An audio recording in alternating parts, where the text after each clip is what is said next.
What is the difference between this and this? Wrong! In Club Penguin, you can only move like this. But in Mario Odyssey, you can move like this. Alright, class. And next question. What makes a game fun? Guns. No. Death. What the fuck? No! Microtransactions! Jimmy, don't ever raise your hand again. The answer is movement. Movement is the most important aspect in every video game.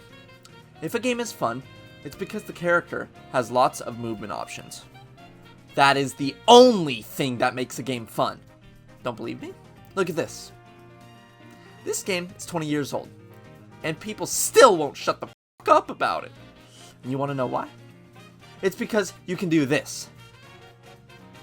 Melee is so fast and clean, and that's why so many people don't shower when playing it. It's just too fun. And it's not just Melee. There's so many other games that are certified classics just because of their movement. Spider-Man, Batman, Ori, Super Bernie World, Rocket League, Portal 2, Persona 5, the way you move through the title screen, sheesh, classic.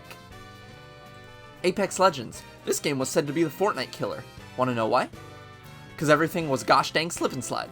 Sunset Overdrive, this game was said to revive the Xbox One. Wanna know why? Because you could run on literally everything. Now when I'm talking about movement, it also applies to combat movement as well. Dark Souls, a beloved series known well for its combat because it is so fluid. Dodge, strike, counter. Simple things, but the way it works in each fight is so engaging. Games like Fury, each boss makes the arena a hellhole, but you can weave your way through the chaos and find an opening. Adding different abilities also adds to the movement in combat.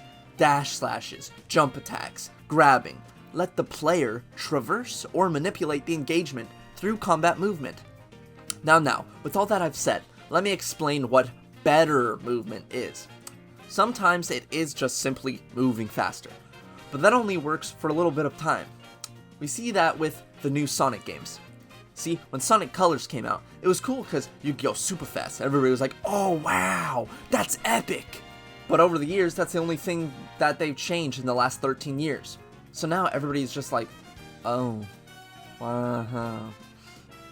Better movement is different ways to move.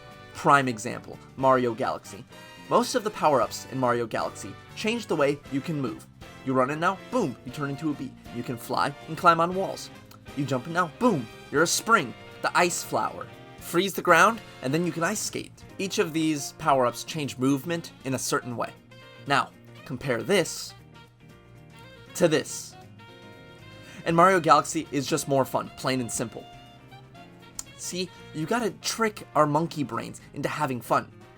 You know, many people make fun of Gen Z for having short attention spans. Truth is, we've always had it. You playing a game, and it's getting boring, boom, a chainsaw. Then that gets boring over time, boom, grapple hook. And you just repeat that cycle.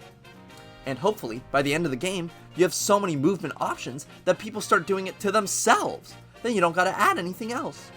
The perfect game to do this is Hollow Knight. You got the pogos, the dash, the double jumps, the super dash, the wall jump, the shadow dash, etc., etc. By the end of the game, you have all these things that you can do, and you can even change how each of these aspects work. So one day, you feeling like being a tank that can dash through these people? You got that. The next day, you want to be a speed boy and jumping on everyone? You can do that. Hollow Knight has it all. Movement in and outside of combat. But each aspect is used seamlessly in both settings. It helps you gain comfortability with the world. In the beginning, you may be looking like a scared little wuss, not wanting to go anywhere. But by the end of it, you're jumping on spikes and shredding your enemies inside out. Now, with all that being said, let me bring you all to the final thing I wanted to talk about. The thing that made me come up with this video. Breath of the Wild 2. This game can be the game of the year. Easy. They have so much potential in their hands. It's ridiculous. So don't you f***ing fumble this, Nintendo.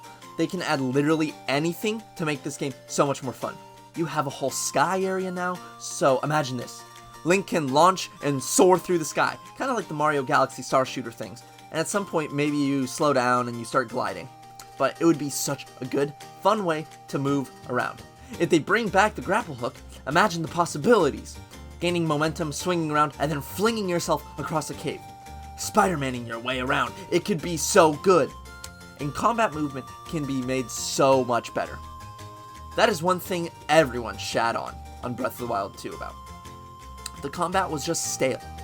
But perhaps they can add more abilities, like in Hollow Knight, a dash slash to engage enemies. Maybe add a metal villain that you can pick up and fling with the magnet.